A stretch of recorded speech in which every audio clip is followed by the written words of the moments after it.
क्या बात है भाई, आज भी बच्चे को छुट्टी पे हैं? असाइनमेंट दे रहे हैं। असाइनमेंट तो हाँ देना है बिल्कुल, इसलिए छुट्टी पे हैं आज लोग। ये यूटी से ऐसे परेशान होते हो, पेपर क्या करेगा क्यों भाई?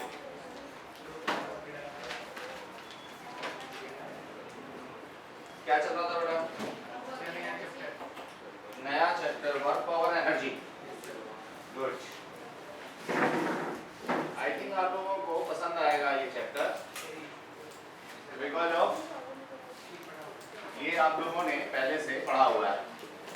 कैसे हैं बेटा?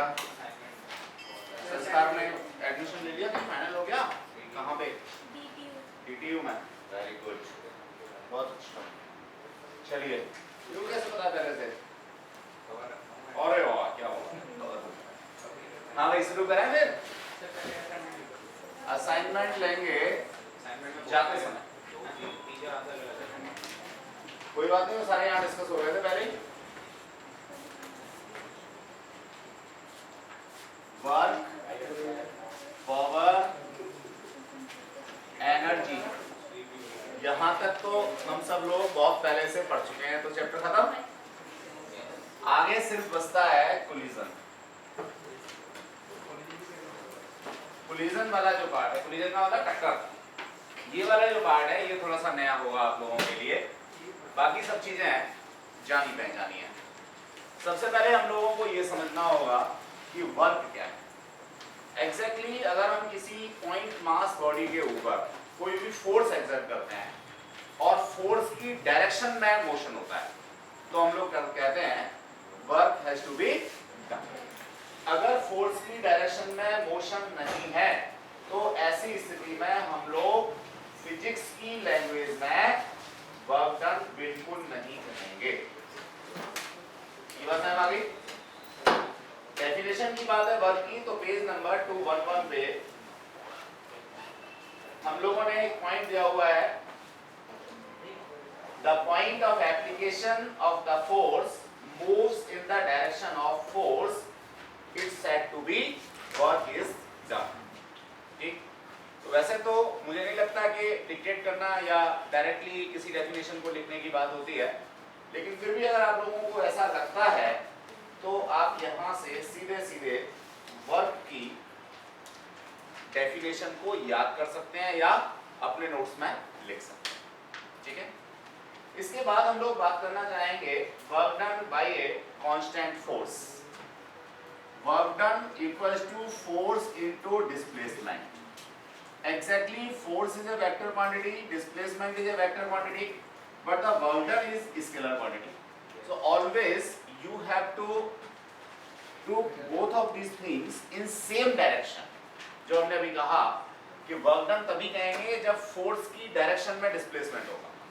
ठीक है, एग्जांपल बड़ा क्लियर सा है कि मान लीजिए मेरे पास कोई पॉइंट लाइक बॉडी है, इसके ऊपर इस डायरेक्शन में मैंने फोर्स लगाया और इसी डायरेक्शन में इसमें डिस्प्लेसमेंट हो गया, dx कहो, dy कहो, ds कहो, डजंट मैटर, तो हम लोग कहेंगे वर्क हो गया। अब अगर फोर्स मैं लगा रहा हूं ऐसे और डिस्प्लेसमेंट होता है सपोज ऐसे, यानी फोर्स की डायरेक्शन के साथ कोई भी एंगल बनाते हुए। अब फोर्स की डायरेक्शन के साथ एंगल बनाते हुए फोर्स और डिस्प्लेसमेंट के बीच में डायरेक्शन की बात अगर करनी हो तो पहले वेक्टर को आगे बढ़ाओ और एंटी क्लॉकवाइज दूसरे वेक्टर की तरफ आगे बढ़ जाओ, तो ये वाला एंगल होगा यहाँ पे थीटा। ठीक, इस चीज को मैं यहाँ लिखता हूं F D S cos of theta. ठीक है, अगर मैं वेक्टर की लैंग्वेज में बात करता हूं तब भी बड़ा आसान सा बात है। मान लीजिए ये फोर्स की डायरेक्शन है और ये डिस्प्लेसमेंट की डायरेक्शन है, तो मुझे क्या करना होगा, इस डिस्प्लेसमेंट का एक component in the direction of force लेना होगा। मान लीजिए डिस्प्लेसमेंट ds है और एंगल यहाँ थीटा है, तो हॉरिजॉन्टल कंपोनेंट यहाँ कितना हो गया, ds cos थीटा। ठीक, अल्टीमेटली फिर भी मैं वर्क डन इक्वल टू क्या कहूंगा, f into ds cos theta. Clear? ये कोई जरूरी नहीं है कि आप डिस्प्लेसमेंट का ही कंपोनेंट इधर लेंगे, आप फोर्स का component in the direction of displacement ले सकते हैं ये वाला मेरे पास फोर्स था, इस फोर्स का कंपोनेंट अगर आप कंसीडर करते हैं डिस्प्लेसमेंट की डायरेक्शन में, मान लीजिए ये हो गया, इस फोर्स का कंपोनेंट डिस्प्लेसमेंट की डायरेक्शन में आप कंसीडर करते हैं, तो देखिए ये एंगल थीटा होगा, अल्टीमेटली इस फोर्स का कंपोनेंट ये वाला क्या हो गया, F cos थीटा हो गया। ठीक, अब अगर आप देखें तो डिस्प्लेसमेंट अपनी जगह पे है, फोर्स का कंपोनेंट F cos थीटा है, तो आप लिख सकते हैं F cos theta into displacement, further F ds cos theta. कहने का मतलब ये है कि आप फोर्स का component in the direction of displacement लेते हैं या डिस्प्लेसमेंट का component in the direction of force लेते हैं, यहां कोई अंतर नहीं पड़ेगा। ठीक, अगर हम लोग थोड़ा सा पीछे घूम के जाएं तो ये हमारा डॉट प्रोडक्ट था, डॉट प्रोडक्ट में हमारा उल्टा सीधा एक जैसा होता है, तो यहां कोई फर्क नहीं पड़ेगा। अगर यही एस्पेक्ट मेरा किसी वेक्टर प्रोडक्ट को लेके आ रहा होता तो निश्चित सी बात है अंतर पड़ता। क्लियर, नहीं कोई दिक्कत नहीं। यहीं से हम लोगों को एक बात और भी देखनी होगी कि जो वर्क डन का एस्पेक्ट आ रहा है वो F ds cos थीटा आ रहा है, और थीटा की जो वैल्यूज हैं या cos थीटा की जो वैल्यूज हैं वो -1, 0 और +1 यहां तक लाई करती हैं। इसका मतलब on changing the value of theta work done may be negative, work done may be 0, work done may be positive. ठीक, यानी -1 से +1 के बीच में कुछ भी वैल्यूज मेरी हो सकती है। Are you getting not?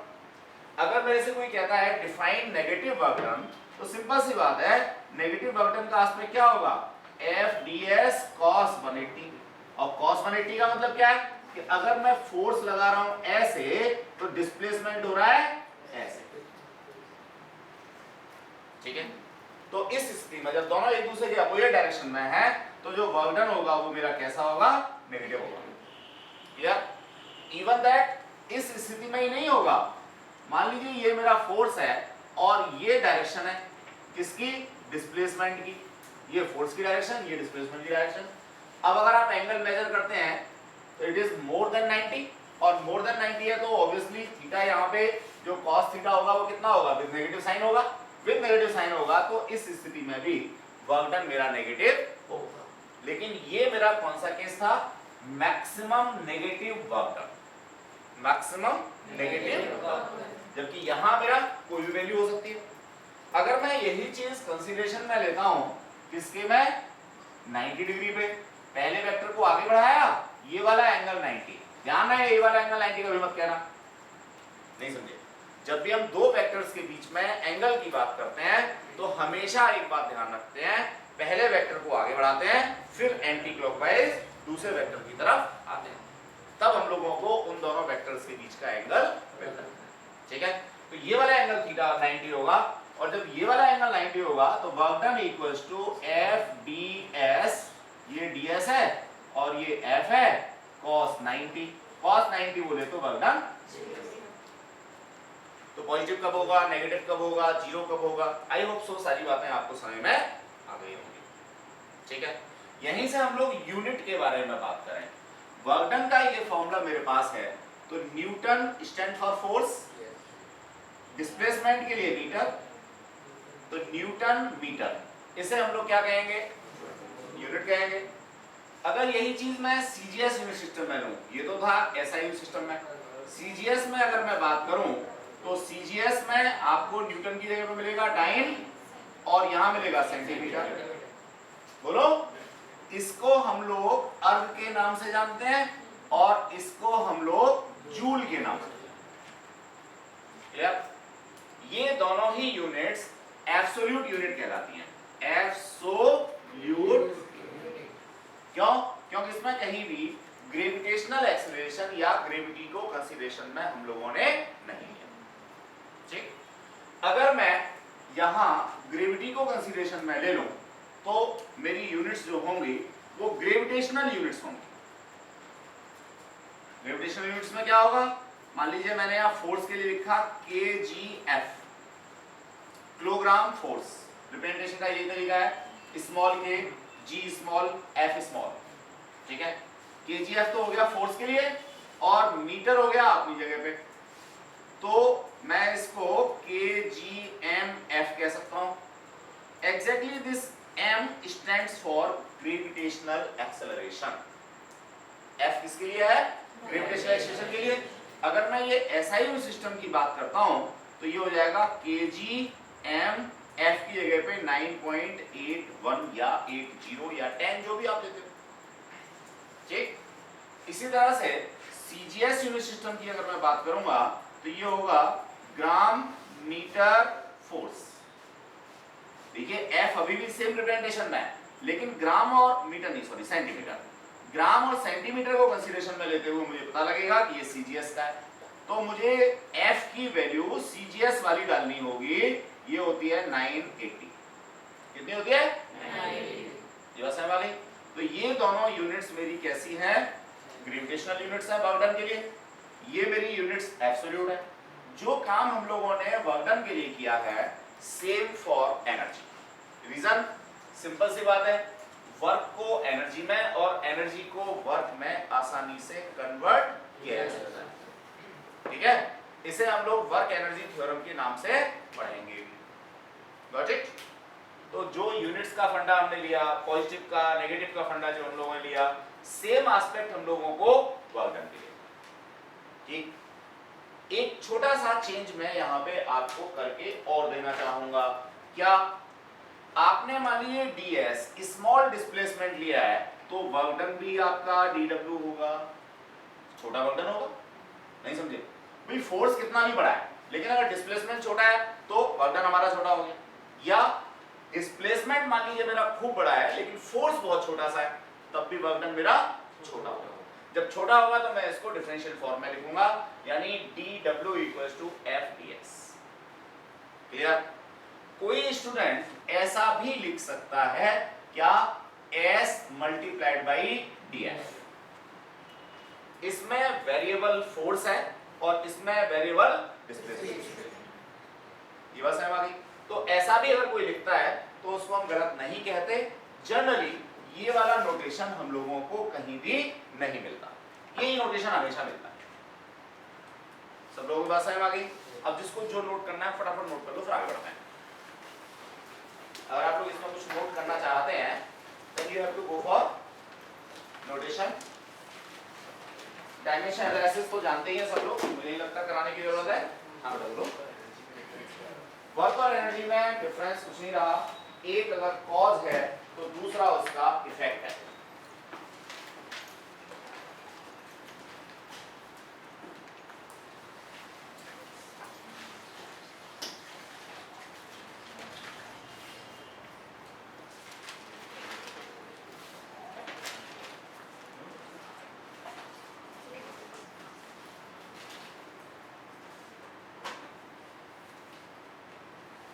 देखिए पढ़ने के दोनों तीनों तरीके आप लोग कोई भी अडॉप्ट कर सकते हैं। आप अपनी बुक में अंडरलाइन कर लें, जैसे मान लीजिए वर्क की डेफिनेशन है, पॉजिटिव कब होता है, नेगेटिव कब होता है, यानी मेन एस्पेक्ट्स को आप लोग बुक में अंडरलाइन कर सकते हैं। आप अपने नोट्स में लिख सकते हैं और आप सीधे सीधे अपनी अंडरस्टैंडिंग में डाल करके जब भी एग्जाम होता है, यूटी होता है, सीटी होता है, उसमें उसको अपनी लैंग्वेज सिंथेसाइज करके लिख सकते हैं। सबसे अच्छा तरीका लास्ट वाला है कि आपने 100% चीजों को यहाँ समझ लिया। समझने के बाद जब भी आपका यूटी सीटी यहाँ का एग्जाम या असाइनमेंट कुछ भी होता है, आपने अपनी लैंग्वेज में उसको लिख दिया। ये सबसे अच्छा तरीका है, ठीक है। अब ये एक अलग बात है कि उस अच्छे तरीके को कितने लोग अडॉप्ट कर पाते हैं।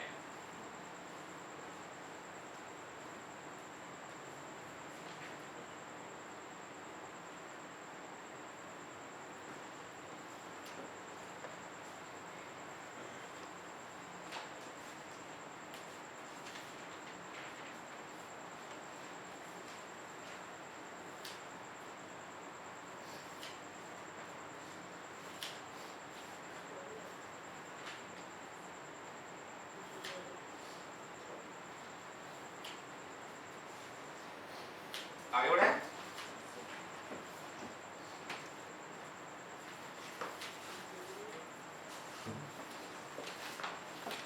आगे बढ़े बेटा, हटा दें, जल्दी करो। अगर किसी को कुछ नोट करना है तो जल्दी से नोट करो। और नोट्स प्रिपेयर करते समय आपको positive work done, negative work done, zero work done, gravitational units, absolute units, ठीक है, वर्क डन की डेफिनेशन, सारे हेडिंग्स बना करके तब लिख लीजिए।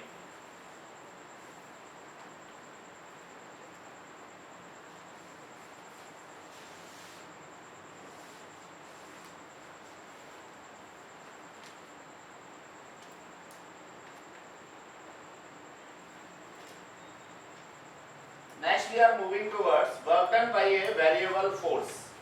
शुरुआत हम लोगों ने यहाँ पे कर दी थी वेरिएबल फोर्स को लेकर के, डीएफ मैंने यहाँ लिखा, डिस्प्लेसमेंट यहाँ लिखा, तो इसका मतलब ये है कि मेरा फोर्स जो है वो वेरिएबल है, ठीक है। अब अगर मैं इसकी वैल्यू निकालना चाहता हूँ तो कहीं ना कहीं मुझे ग्राफिकल रिप्रेजेंटेशन को ध्यान में रखना होगा। मैं एक ग्राफ प्लॉट करता हूँ, सिंपल सा, यहाँ पे डिस्प्लेसमेंट लेता हूँ और यहाँ पे फोर्स लेता हूँ। मेरा फोर्स जो है वो वेरिंग है, ठीक है, डिस्प्लेसमेंट भी साथ में बढ़ रहा है, ये बात बिल्कुल ठीक है ओवरऑल। लेकिन अगर मैं कोई स्मॉल डिस्प्लेसमेंट के लिए कंसीडरेशन में लेना चाहूँ दिस वन, तो वर्क डन मेरा अगेन क्या होगा, F इंटू डी एस होगा, और F इंटू डी एस का मतलब इस स्ट्रिप का एरिया होगा। क्या होगा, इस स्ट्रिप का एरिया होगा। अगर ऐसी छोटी छोटी बहुत सारी स्ट्रिप्स में ले लूं तो ये पूरा का पूरा जो एस्पेक्ट मुझे मिल रहा है इसके एरिया के बराबर। क्लियर, कहीं कोई दिक्कत? फर्दर मैं इसको लिखना चाहूंगा क्या, dw equals to F D S. अब आप कहेंगे सर वेरिएबल तो फोर्स था, लेकिन आपने फिर दोबारा से डिस्प्लेसमेंट को क्या कर दिया, यहाँ पे वेरिएबल बना दिया।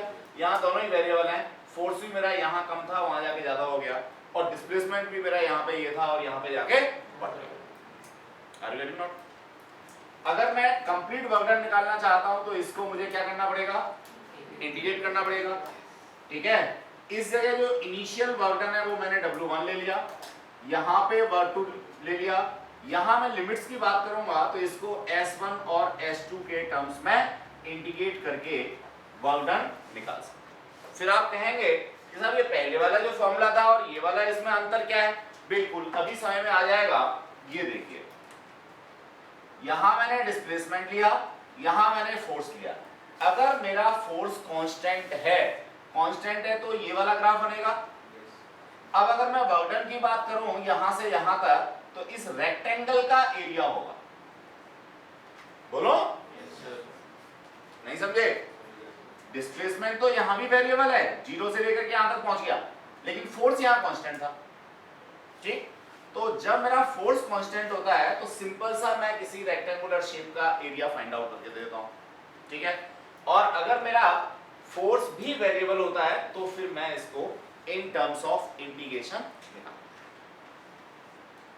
कहीं कोई दिक्कत नहीं। एक बात हम लोगों को और समझनी होगी, हम लोगों ने यहाँ फोर्स को और डिस्प्लेसमेंट को दोनों को ही वेक्टर के टर्म्स में लिया है। वो कहाँ गया? दोनों को ही हम लोगों ने वेरिएबल के और वेक्टर के फॉर्म में लिया है। तो क्या हम लोग ऑर्थोगोनल यूनिट वेक्टर के टर्म्स में फोर्स को डिस्प्लेसमेंट को लिख सकते हैं? बिल्कुल लिख सकते हैं। मान लीजिए मैं फोर्स को यहाँ पे लिखता हूँ एफ एक्स आई कैप प्लस एफ वाई जे कैप प्लस एफ जेड के, ठीक है। इसी तरह से जो डिस्प्लेसमेंट था, इस डिस्प्लेसमेंट को मैं लिखता हूं एक्स आई कैप प्लस वाई जे कैप प्लस जेड के। ये मेरा वेक्टर, ये मेरा वेक्टर, ये स्केलर। इसका मतलब इन दोनों के बीच में डॉट प्रोडक्ट है, और डॉट प्रोडक्ट में हम लोगों ने पढ़ा था I square equals to J square equals to K square equals to 1। क्यों? आई के बीच में एंगल 0 होता है, और जब थीटा यहाँ 0 हो गया तो कॉस थीटा यानी कि कॉस 0 यानी कि 1। तो मेरे को आई स्क्वायर 1 मिल गया, जे स्क्वायर 1 मिल गया, के स्क्वायर मिल गया। एक तरह से चीजें रिपीट हो रही हैं, बिल्कुल रिवीजन चल रहा है एक तरीके से। अब उस स्थिति में मुझे क्या करना होगा, इन दोनों को एक जगह, इन दोनों को एक जगह, इन दोनों को एक जगह मल्टीप्लाई करके लिखना होगा। सिंपल सा, I may write here X F X plus Y F Y plus Z F, ठीक है।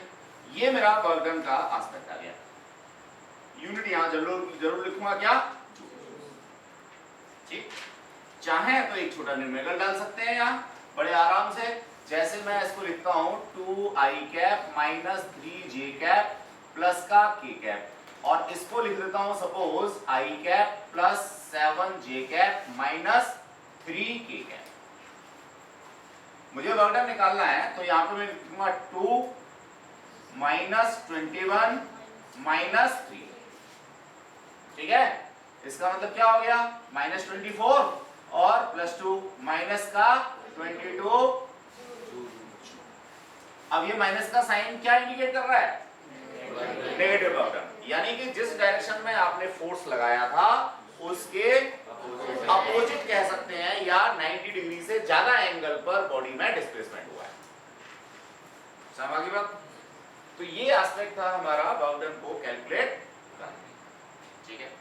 अब हम लोग बात करना चाहेंगे फर्दर कंजर्वेटिव फोर्सेस और नॉन कंजर्वेटिव फोर्सेस की। कुछ नोट तो नहीं करना है इसमें से, अगर नोट करना हो जल्दी से करना है, नहीं चलिए।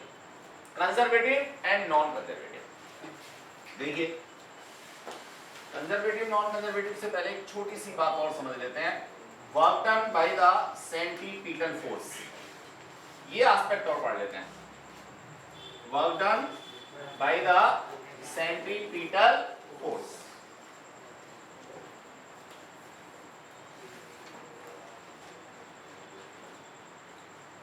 देखिए ये कोई मान लीजिए सर्कुलर मोशन है, सेंटीपीटल फोर्स की डायरेक्शन ये होती है और डिस्प्लेसमेंट ये होता है। ऑलवेज इनके बीच में 90 डिग्री का एंगल बनेगा, बोलो 90 डिग्री का एंगल बनेगा तो वर्क डन क्या आएगा, 0 आएगा। तो सेंटीपीटल फोर्स की वजह से जो वर्क डन है वो ऑलवेज कैसा होता है, 0। इसके लिए कोई जरूरी नहीं है कि कंप्लीट ट्रिप होगी तभी 0 होगा, कंप्लीट ट्रिप में तो 0 होगा ही होगा। सेंटीपीटल फोर्स नहीं है, कोई भी फोर्स है, मान लीजिए आपने सेंटीपीटल फोर्स को छोड़ के कोई भी एक फोर्स ले लिया, यहां से घूम करके यहीं पे आ गया, डिस्प्लेसमेंट कितना हो गया, 0। वर्क डन कितना हो गया, 0। इसी को कहते हैं हम लोग कंजर्वेटिव। ऐसे फोर्सेस या ऐसे वर्क डन जो पाथ इंडिपेंडेंट होते हैं, अच्छा जी चलो ठीक, जो पाथ डिपेंडेंट होते हैं नॉन कंजर्वेटिव कहलाते हैं, और ऐसे फोर्सेस या वर्क डन जो पाथ डिपेंडेंट होते हैं वो नॉन कंजर्वेटिव। पहले भी यही बोला था, है नहीं, चलो कोई बात नहीं, यही बोला था तो पहले एलोबरेट कर लेते हैं, फिर उसके बाद दोबारा से बोल देते हैं, तो संघ का समाधान हो जाएगा। देखिए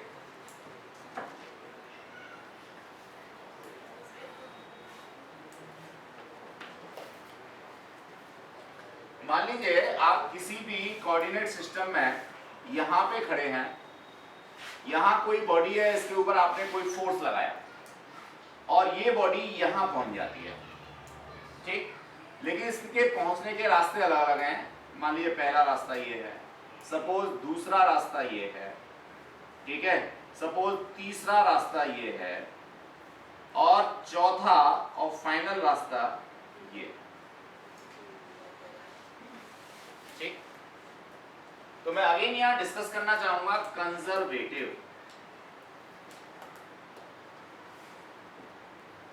सिर्फ और सिर्फ चौथे रास्ते वाला वर्क डन और चौथे रास्ते वाला फोर्स जो एग्जैक्टली डिस्प्लेसमेंट की डायरेक्शन में है वो कंजर्वेटिव फोर्स कहलाएगा, और डिस्प्लेसमेंट के करस्पॉन्डिंग जो वर्क डन होगा उसे हम लोग कंजर्वेटिव वर्क डन लिखेंगे।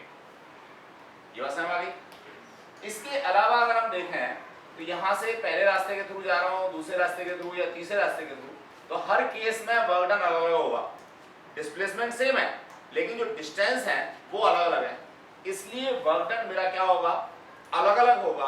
तो इसे मैं नॉन कंजर्वेटिव कहूंगा, नॉन कंजर्वेटिव फोर्स या वर्क, ठीक है। एग्जांपल बड़ा क्लियर सा है, आप यहां पे फ्रिक्शनल फोर्सेस की बात करो, फ्रिक्शनल फोर्सेस जो होते हैं वो नॉन कंजर्वेटिव होते हैं, आप जितने लंबे रास्ते से जाओगे उतनी ही ज्यादा चप्पलें आपकी घिसेंगी। क्यों? क्योंकि चप्पल घिसने के पीछे जो रीजन है वो फ्रिक्शनल फोर्स है। समझ आ गई बात? छोटे रास्ते से जाओगे कम घिसेंगी। अगेन एग्जांपल बढ़िया सा लेते हैं। मान लीजिए ये आपकी छत और यहां आप खड़े हैं, ठीक? जाने के तरीके डिफरेंट हो सकते हैं। सबसे पहला और सबसे आसान तरीका सीढ़ियों के थ्रू। सीढ़ी गलत तो नहीं चल, ठीक है जी। दूसरा रास्ता है यहां से पैदल गए और यहाँ पे लिफ्ट लगी थी, एलिवेटर लगा हुआ था, ऐसे चले गए, ठीक है। तीसरा रास्ता यहाँ आपका कोई दोस्त रहता है, इसके घर गए, इसकी छत पे चढ़े, इसकी छत से यहाँ इस छत पे, फिर इस छत पे, फिर इस छत पे। सुल्तान तो देखी होगी, हाँ, वही वाले रास्ते से पहुंच गया, ठीक है। तो हर केस में जो चप्पल घिसने वाला कॉन्सेप्ट है, नॉन कंजर्वेटिव फोर्सेस का जो कॉन्सेप्ट है वो तो अलग होगा, लेकिन जो कंजर्वेटिव वाला है जो डिस्प्लेसमेंट पे डिपेंड करता है, ठीक। डिस्प्लेसमेंट क्या है? वर्टिकल हाइट, ठीक। ये हमारा कैसा होगा? ये हमारा कंजर्वेटिव होगा, ठीक। अब हाइट के अगेंस्ट मेरे को क्या मिल रहा है? यहां मिल रहा है ग्रेविटेशनल फोर्स। ग्रेविटेशनल फोर्स, तो ग्रेविटेशनल फोर्सेस जो होते हैं वो कंजर्वेटिव फोर्सेस होते हैं, डिस्प्लेसमेंट डिपेंडेंट होते हैं, ये एक्चुअल पाथ के ऊपर डिपेंड नहीं होते। तो ग्रेविटेशनल फोर्स के अगेंस्ट जो भी वर्क डन मैं करूंगा वो तो होगा मेरा कंजर्वेटिव वर्क डन, और फोर्स कहलाएगा कंजर्वेटिव फोर्स, ठीक है। और फ्रिक्शनल फोर्स, मैं अलग अलग रास्तों से जा रहा हूं, अलग अलग लग रहा है, उसके थ्रू जो वर्क डन का कॉन्सेप्ट मिलेगा वो नॉन कंजर्वेटिव मिलेगा, और फोर्स को मैं अगेन क्या कहूंगा? Non conservative force.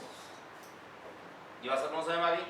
चाहे तो डेफिनेशंस जो है कंजर्वेटिव और नॉन कंजर्वेटिव की 215 पे दे रखी हैं। सबसे लास्ट में देखा है वर्क डन बाय और against a force is said to be conservative if the work done by the force in moving a particle along a closed path round trip net work done is 0। तो अभी जो हम लोगों ने circular वाला aspect दिया था कि इसमें क्या हुआ? डिस्प्लेसमेंट डिपेंडेंट है, यहां से चले और इसी जगह पे आ गए, तो डिस्प्लेसमेंट 0, डिस्प्लेसमेंट 0 तो वर्क डन 0, वर्क डन 0, तो इसके लिए जो फोर्सेस का एस्पेक्ट आएगा उनको मैं कहूंगा कंजर्वेटिव फोर्सेस। डेफिनेशन हम लोगों ने यहाँ पेज नंबर 215 पे दी हुई है, वर्कआउट प्रॉब्लम से जस्ट ऊपर। क्या है? वर्क डन बाय और अगेंस्ट। बाय और अगेंस्ट का मतलब क्या है? पॉजिटिव वर्क डन और नेगेटिव वर्क डन। अगेंस्ट का मतलब नेगेटिव वर्क डन, और पॉजिटिव का मतलब इन same direction work done. is said to be conservative if the work done by the force in moving a particle along a closed path। close का मतलब net displacement कितना हो गया? 0। Clear है? ये एस्पेक्ट था कंजर्वेटिव का और नॉन कंजर्वेटिव का। नॉन कंजर्वेटिव फोर्सेस के बारे में पेज नंबर 216 पे हम लोगों ने डिस्कशन दिया हुआ है।